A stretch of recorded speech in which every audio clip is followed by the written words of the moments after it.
The sun has gone to bed on me, and so must I. So let's do a reading wrap-up, part 1. Welcome, or welcome back to Mr. Francy Reads! Let's go!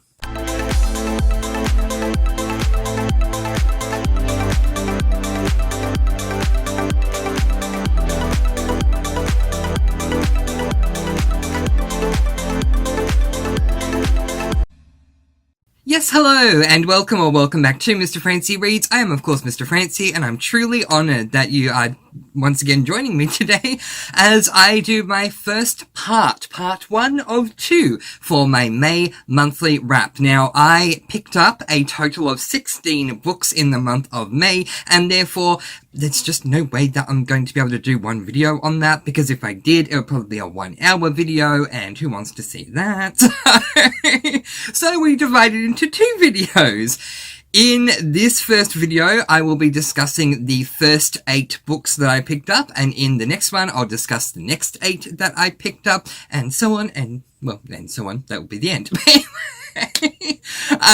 Yeah, I will be giving you my entire monthly stats in this video, not in the next one, but in the next one, I'll probably say something akin to, if you haven't seen part 1, go back and see part 1, and come back and see part 2. Alright, now that we've got all that sorted, let's begin! I hope you're having an amazing start to your month of June. Can you believe we are nearly halfway through the year? My goodness me.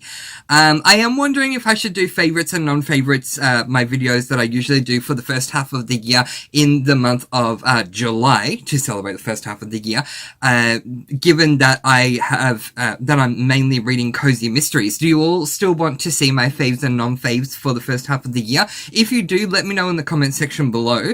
I'm happy either way. I can still do my faves and non-faves, or I can, you know, not do the faves and non-faves and replace it with something else. So that's fine. But you let me know what you would like to do.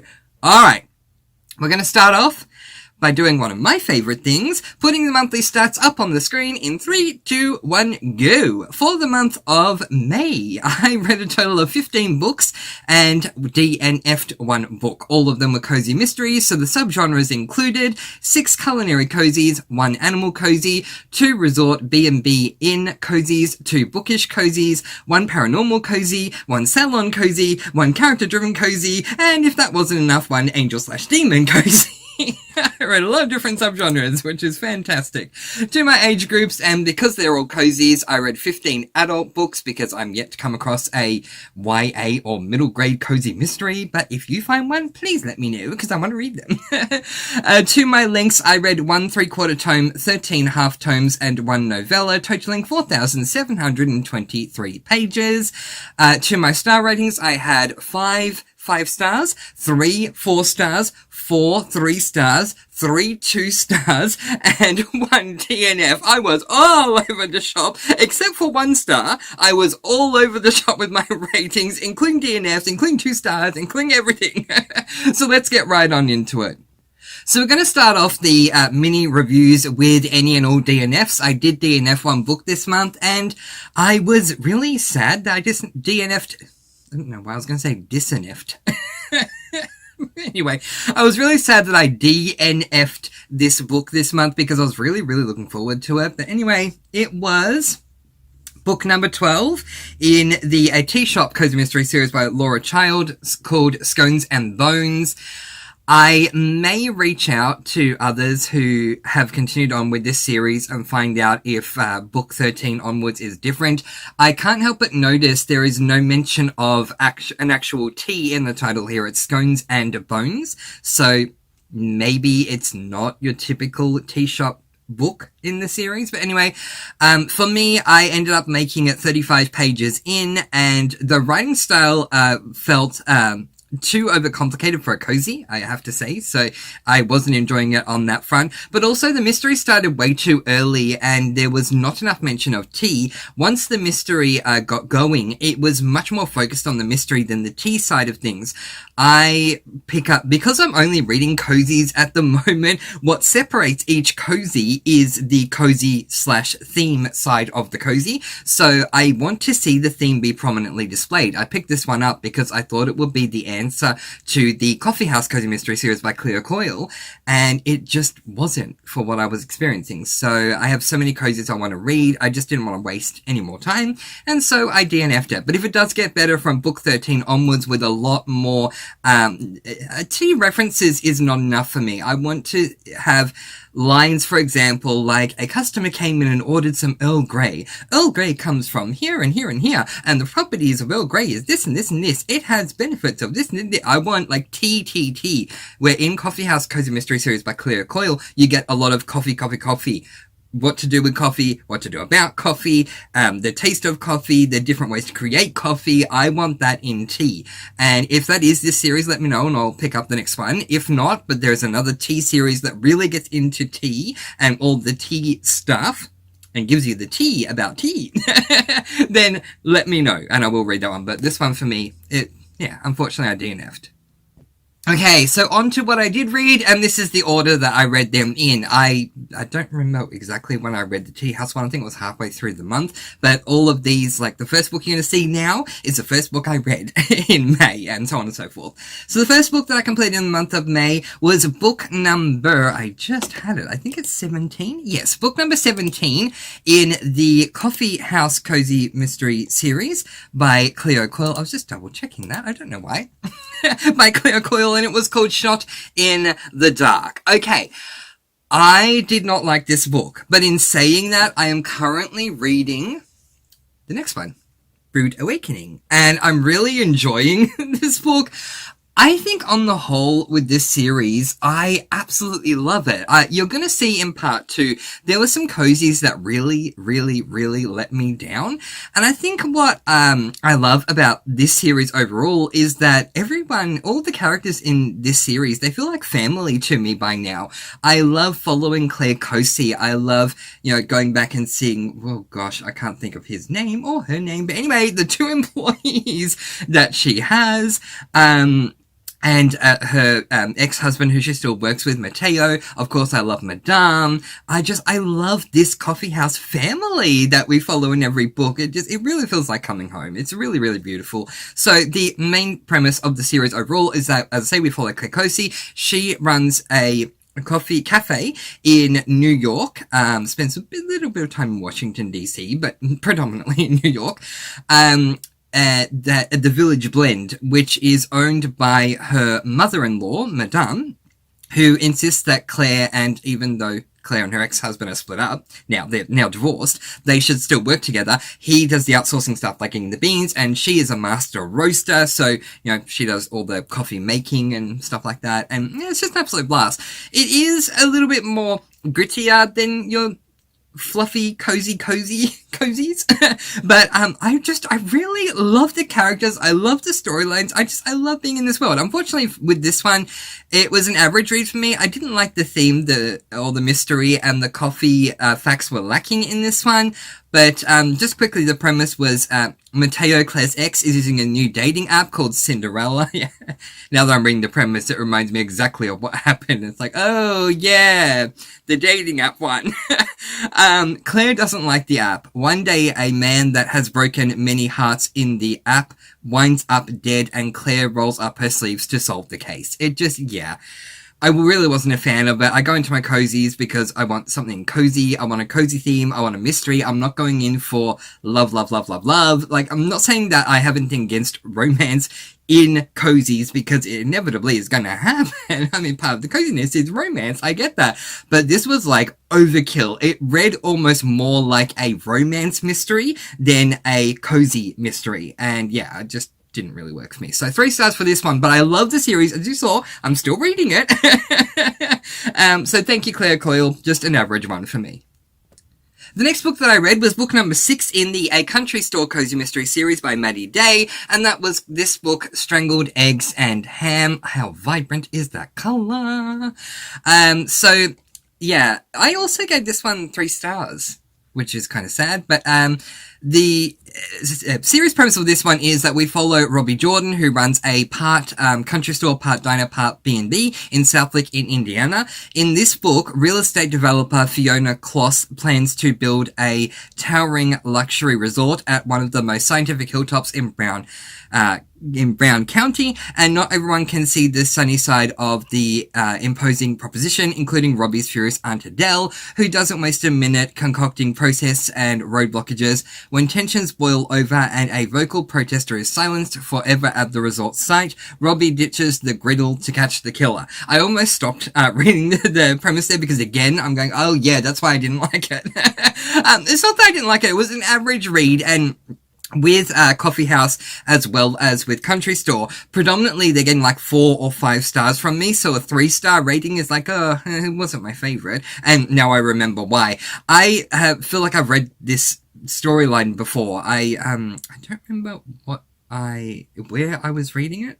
Northwoods series. Northwoods Mystery Series, book 1, had the exact same premise. Real estate company coming in, trying to take over the area. One of the construction people dies or whatever, and we gotta try and work out who the killer is. And it just didn't feel original to me. And because I had read that particular book, I think it was last month in April, I just felt like this was like a redoing of that exact same plotline, basically. So it is what it is. I'm guessing Maddie Day wrote it first, and I just read the Northwoods one first. But, that's why this one got 3 stars. But I absolutely do love this series. I freaking love Robbie Jordan so much. She may be 27 in Maddie Day's eyes, but in my audio narrator's eyes, she is like, or voice, she is like 85, 90, 95, and I love her. She's like a grandma, and in my head canon, she's a grandma, and I love my grandma, my beautiful grandma Robbie Jordan. And I'm definitely continuing on with the series in the month of June, but 3 stars sadly for this one. The next book that I read was book number 2 in the Deputy Donut Cozy Mystery series by Ginger Bolton, which was this book, Goodbye Crueler World. I had been saying, I don't know what this second word, like how to pronounce it, and I kept saying cruller, but it's not, it's crueler. So, Goodbye Crueler World, and obviously it works on both ends, great pun. And I gave this one 5 stars! 5 stars! 5 stars! Woo!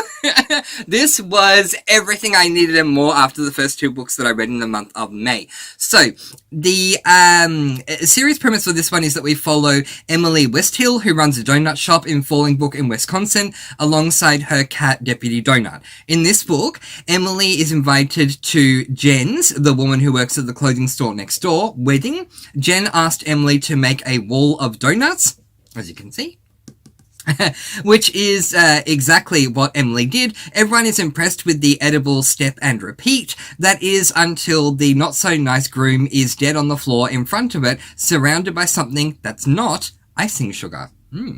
So to my thoughts, those moments when you get to a point of this is exactly what I needed right now, they rarely happen for me, but this month started off with 2 3-star reads and I needed something to save my reading enjoyment. This book was that hero. I can't understate that enough. I need to give a massive shout out to my dear friend Sherry over on my Discord who recommended this series to me. Sherry, I love this series. Thank you so much. I love me the Deputy Unit. Sorry. Thank you. When you get the recommendation right with me, you get it right with me. Like, full on get it right with me. And these people and animals live in my heart forever. And Sherry, thank you. Thank you for getting me onto this series.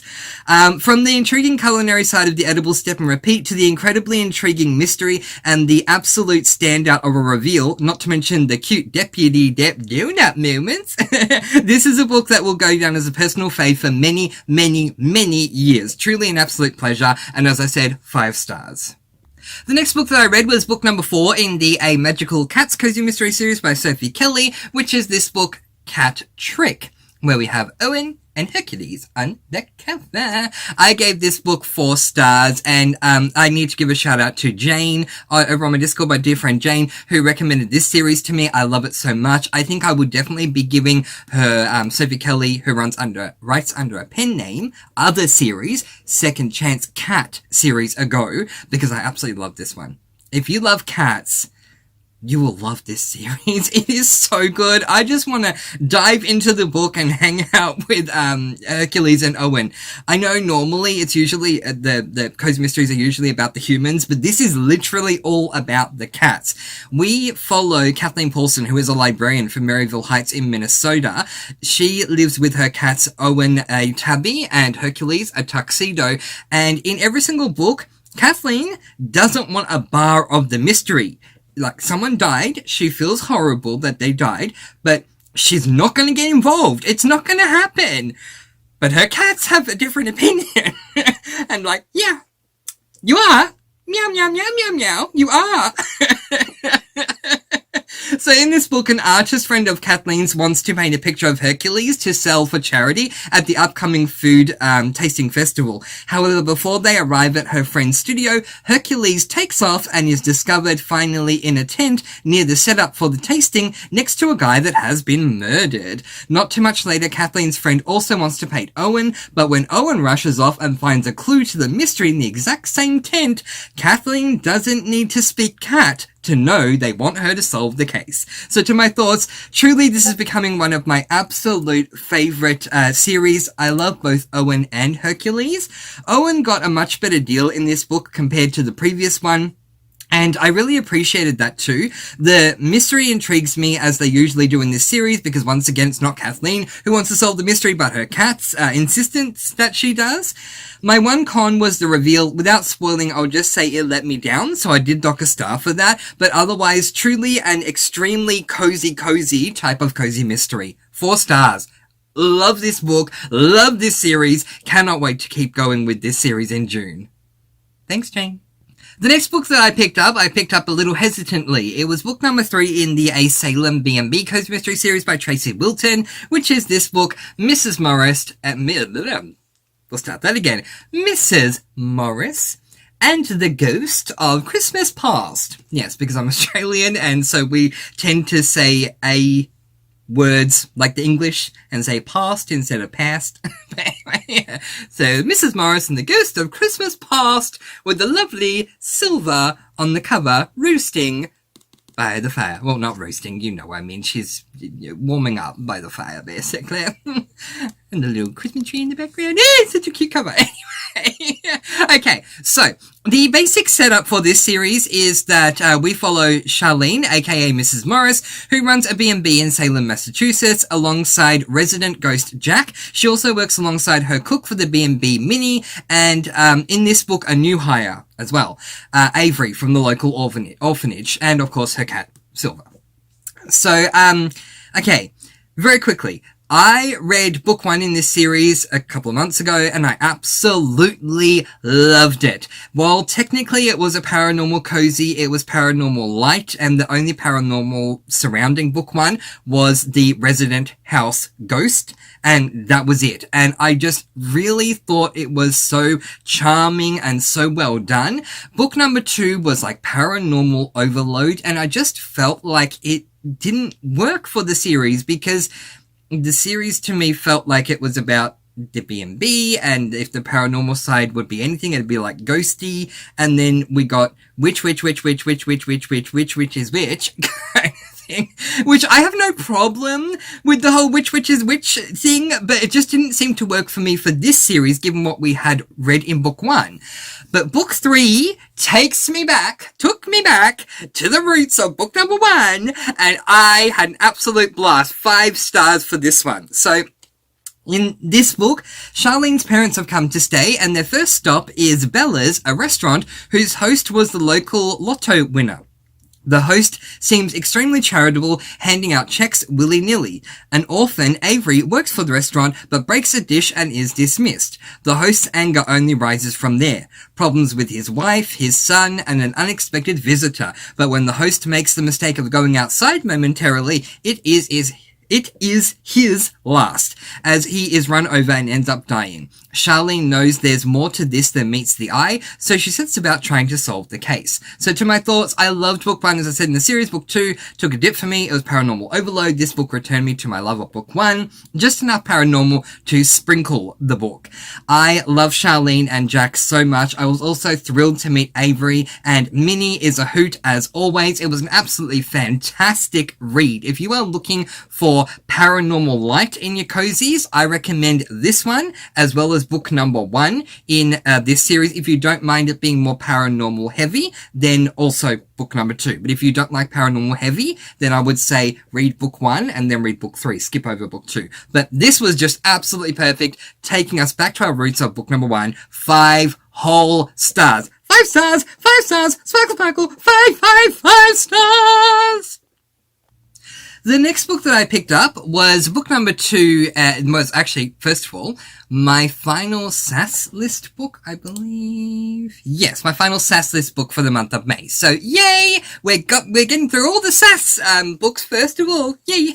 And so my final SAS list book for the month of May, which is also going to help me to cross this series off my list. Despite there being 3 books in the series, I promise I'll explain why. That is book number 2 in the we just spoke about this. A Northwoods mystery series by Annie McEwen, Dead White and Blue. The cover is gorgeous. Please take a moment to really appreciate and enjoy how gorgeous this cover is, because the cover is absolutely gorgeous. Now then, let's talk about the book. Let's talk about what's inside the book, because we can always display this on my bookshelf, and it looks really lovely. But now let's talk about the words and the story. Okay. So the premise of this one is, so the series premise of this is that we follow, oh goodness, what's her name again? Emmy?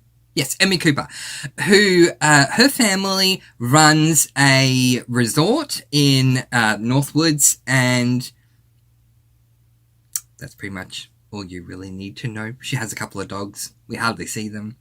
Anyway, I'm trying so hard not to be opinionated in a video where I'm meant to be opinionated, because I'm giving you my thoughts and feelings on a book. But anyway, the premise of this particular book is Lake Covington and its quaint namesake town bustling with visitors celebrating the annual 3-day Independence Day Freedom Fest. Everything is Yankee Doodle Dandy. I did not write this premise. Everything is Yankee Doodle Dandy until a local man with a reputation for trouble starts fireworks of his own, and the explosions just keep on coming when Emmy stumbles over a dead body at the celebrations.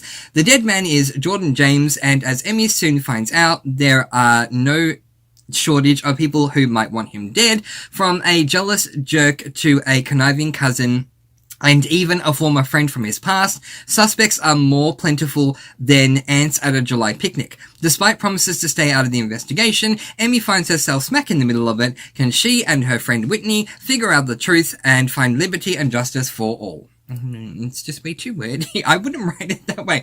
A lot of the premises that I tell you, I wrote those premises, so I don't usually use the premise that the publishing company or the author, whatever it is, depending on the situation, uses. I write my own premise, where this one is just like really, really, really, really wordy, and I clearly didn't write my own. And there's a reason for that. Let's get to it. To my thoughts, I thought book 1 in the series was okay, and I gave it 4 stars as it was a debut cozy mystery novel for this author, but book 2 seemed to just highlight all the things I didn't like about book 1 and pull back on all the things I did like.